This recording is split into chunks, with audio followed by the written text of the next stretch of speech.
नमस्कार, मैं राकेश वर्मा आप सभी का स्वागत करता हूं आपके अपने परिवार एसएन गुरुकुल पर। भारत के किसी भी राज्य में यदि आप सरकारी शिक्षक हैं, तो अवश्य ही आपको जिस विज्ञापन, जिस नियमावली के आधार पर शिक्षक में भर्ती हुआ होगा, उस विज्ञापन, उस नियमावली पर कोई न कोई केस ज़रूर होंगे। और कहीं किसी राज्य में अत्यधिक केस हैं, तो कहीं कम हैं।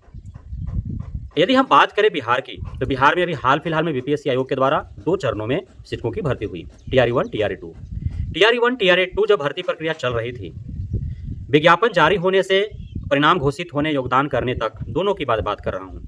कई सारे सुधार और संशोधन किए गए, जिसका नेगेटिव इफेक्ट अभ्यर्थियों पर पड़ा। साथ ही बहुत सारे अनियमितताएं और गड़बड़ियां बरती गई। इन सभी अनियमितताएं, गड़बड़ियां, सुधार, संशोधन को लेकर के 1 दर्जन से अत्यधिक याचिकाएं दायर है माननीय पटना हाई कोर्ट में, जिसमें लगभग आधा दर्जन याचिकाओं पर सुनवाई हो चुका है। और सभी याचिकाओं पर जो सुनवाई हुआ है अब तक, उन सारों में जीत हुई है अभ्यर्थियों का ही। कहीं न कहीं सरकार को झटके पड़े हैं। अब नई जो टीआरई 1, टीआरई 2 को लेकर के केस दायर करने हेतु बात की जा रही है, वह है महिला आरक्षण को लेकर के कि कक्षा प्रथम से 8वीं तक में महिलाओं को 50% आरक्षण दिया गया है, लेकिन उनको लाभ 70-80% तक पहुंचाए गए हैं।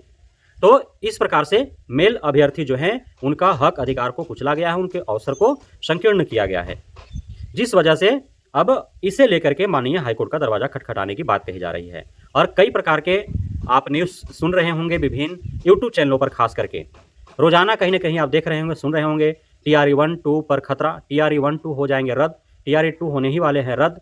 और इसका आधार बताया जा रहा है कि महिला आरक्षण 50% बोल करके 80% तक लाभ दिया गया, जो असंवैधानिक है, इस वजह से रद्द हो जाएंगे, रिवाइज रिजल्ट जारी होंगे, एनआईएस डिलीट हो जाएंगे बाहर। तो इस प्रकार से न्यूज खबरें सुनाए जा रहे हैं, दिखाए जा रहे हैं। साथ ही बारंबार कुछ न कुछ ऐसे माननीय कोर्ट का आदेश आ रहा है, जिसके अनुरूप शिक्षा विभाग को कार्य करने पड़ रहे हैं, और इसमें हजारों की तादाद में अब तक निकल चुके हैं और सैकड़ों रोजाना निकल रहे हैं। नियोजित शिक्षक शिक्षिकाओं का भी वही हालात है। देख पा रहे हैं, अभी जनता परीक्षा के आवेदन हुए, उस समय 1200-1300 निकल गए फर्जी, और अभी जब रोजाना काउंसलिंग हो रहे हैं, तो सैकड़ों की तादाद में रोजाना संदिग्ध बताए जा रहे हैं, तो उनको बाहर किया जा रहा है विभिन्न कारणों की वजह से।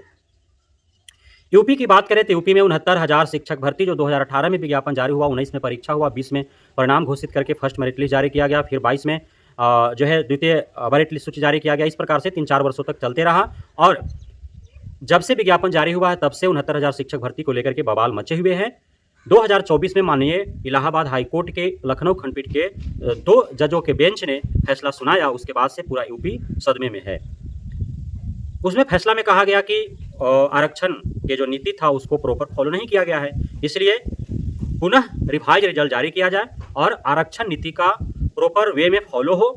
तो इससे अब डर है, हजारों बाहर होंगे, हजारों अंदर होंगे। लेकिन वहां की सरकार ने आश्वस्त किया है सभी युवाओं को, जो भी 69,000 शिक्षक भर्ती में सम्मिलित हुए हैं, कि किसी के साथ अन्याय नहीं होगा। उनका कहने का प्रत्यक्ष मतलब यह है कि जिनकी भर्ती हो चुकी है उन्हें नहीं निकाला जाएगा, और आरक्षण नीति का प्रॉपर फॉलो करने हेतु जो माननीय कोर्ट का आदेश है, तो उसका यदि अनुकरण करती है सरकार, तो फिर नए वाले जो उसके वजह से वंचित रह गए हैं उनको ले भी लिया जाएगा। अर्थात सभी के साथ न्याय होगा, किसी के साथ अन्याय नहीं होगा। लेकिन अब शिक्षक शिक्षिकाओं के ऊपर एक बहुत बड़ा खतरा मंडाने लगा है। वह खतरा है बैंकिंग को लेकर के। आप सभी जितने भी शिक्षक शिक्षिकाएं हैं, भारत के किसी भी राज्य के हों, सरकारी शिक्षक या शिक्षिका हैं, तो कहीं ना कहीं जब आप सरकारी नौकरी में आ जाते हैं तो कई सारी उम्मीदें आपको बढ़ जाती हैं, और बहुत सारे लालसा भी आप पालने लगते हैं। आपको अच्छा सा घर चाहिए, एक फोर व्हीलर चाहिए, आपको जो भी घर में आपके छोटे भाई बहन हैं या फिर आपके बच्चे हैं, तो उसको उच्च शिक्षा अच्छे कॉलेज यूनिवर्सिटी में चाहिए। माँ पिता बीमार है तो उनके लिए प्रत्येक मंथ दवा चाहिए या फिर अच्छे हॉस्पिटल में इलाज चाहिए।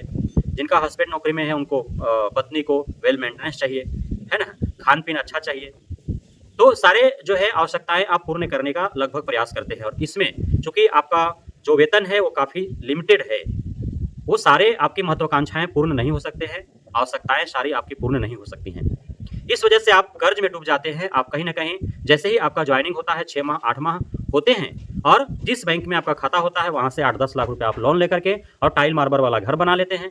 फर्स्ट क्लास उच्च शिक्षा है तो आप अपने छोटे भाई बंधु या फिर बच्चों को भेज देते हैं कहीं हॉस्टल में रहने के लिए या कहीं लॉज में रहने के लिए।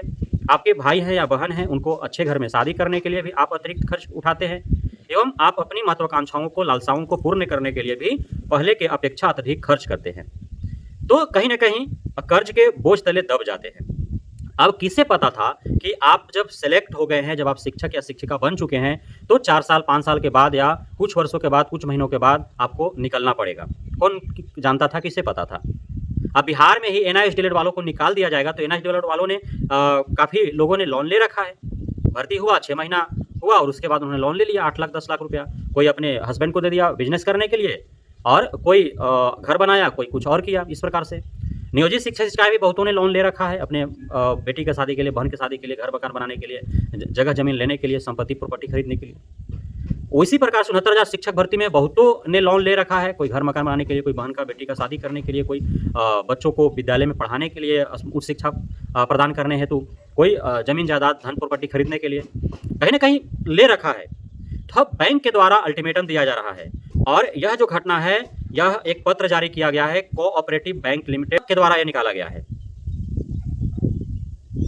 अब वहां से जो यह पत्र निकला है, उसमें साफ साफ उस जिला के सभी शाखाओं को और सभी शाखा प्रबंधकों को निर्देश दिया गया है कि समाचार पत्रों में ऐसी खबर मिला कि 69,000 शिक्षक भर्ती जो यूपी में हुई थी 4-5 वर्ष पूर्व, उस पर माननीय हाईकोर्ट का इस प्रकार के आदेश है, उसमें बहुत सारे लोग निकलने वाले हैं। तो उन शिक्षक शिक्षिकाओं के ऊपर यदि कोई लोन है तो आप उसका सर्वे कीजिए और यथाशीघ्र उनसे धन वसूली कीजिए, उसको क्लोज कीजिए।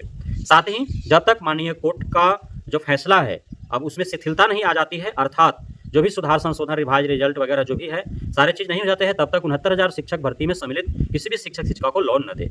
अब बताइए, अब इस प्रकार से जब किसी एक बैंक के द्वारा पत्र निर्गत किया गया है, तो फिर उसका इफेक्ट अन्य बैंकों पर पड़ेगा, अन्य राज्यों पर भी पड़ सकता है, इसके जद में कोई भी आ सकता है। तो शिक्षक शिक्षिकाएं हर तरफ से जो है वो ग्रसित हैं, शोषित हैं, प्रताड़ित हैं। कहीं का सरकार उन्हें नहीं रहने दिया। कहीं ना कहीं, चाहे यूपी का मामला हो या फिर बिहार का मामला हो या अन्य राज्यों का मामला हो, हमेशा शिक्षक शिक्षिकाओं का जो परिणाम भुगतने पड़ते हैं, वह कहीं ना कहीं सरकार या फिर विभाग के गलत नीतियों के कारण ही इन्हें दुष्परिणाम भुगतने को मजबूर होना पड़ता है। इनकी कोई गलती नहीं हो। 69,000 शिक्षक भर्ती में गलती शिक्षक शिक्षिकाओं का थोड़े ना है, शिक्षक अभ्यर्थियों का थोड़े ना है। बीपीएससी टीआरई 1-2 में शिक्षक शिक्षिकाओं का क्या गलती है, शिक्षक अभ्यर्थियों का क्या गलती है? वो तो गलत नीति नियम सरकार का, विभाग का रहा, और उन गलत नीति नियमों के कारण इतने सारे अयोग्य और फर्जी जो है वो घुस पड़े हैं, या जो अयोग्य या फर्जी नहीं भी हैं, गलत नीति नियम बनाए गए। 69,000 शिक्षक भर्ती में आरक्षण का गलत नीति नियम के तहत जो है लिया गया, तो इस वजह से वहाँ भुगतना पड़ रहा है। टीआरई 1-2 में अस्पष्टता रही दिशा निर्देशों का, जिस कारण जो है बहुत सारे लोग घुस पड़े हैं। तो कहीं ना कहीं विभाग और सरकार की गलती की वजह से और इस प्रकार के मामले उजागर होते हैं, और बहुत सारे जो है शिक्षक शिक्षिकाओं को दुष्परिणाम भुगतना पड़ता है। तो और अभी कब तक ये सारे मामले शांत होंगे, क्या होगा नहीं होगा, यह भविष्य तय करेगा। लेकिन वर्तमान में कहीं ना कहीं शिक्षक शिक्षिकाओं के ऊपर चौतरफा मार हो रहा है और झेलने को मजबूर हैं। बहुत बहुत धन्यवाद आप सभी साथियों का हमारे साथ जुड़े रहने के लिए, प्यार देने के लिए, भरोसा बना रखें।